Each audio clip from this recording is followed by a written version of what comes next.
No, no soy inédita, pero sí ineludible, inescrutable, inexpresiva, inexpugnable e inextinguible. Oh ingenuos, cuán inextricables os mostráis ante mi influjo. Oh infaustos, cuán infectos ante mi influenza. Inferiores sois ante mí, infeccionados en mi infierno infirmador e infranqueable. Pues solo yo tengo la llave.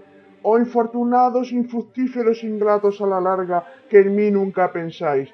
Ingratos sois además, pues a mí me achacáis vuestra pena, pero yo no soy dolor que la agonía condena, yo no soy la herida, yo no soy la rueda que atropella, no soy yo el reloj que me os acerca, no soy quien tortura y secuestra o equivocadamente encarcela y encierra, dejándoos muertos en vida. Yo solo soy la última puerta.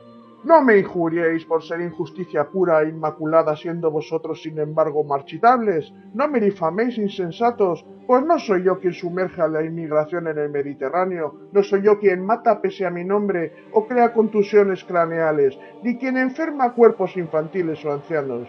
¿No puedo yo inmolarme por vosotros, sin embargo, y renunciar a mi perennidad?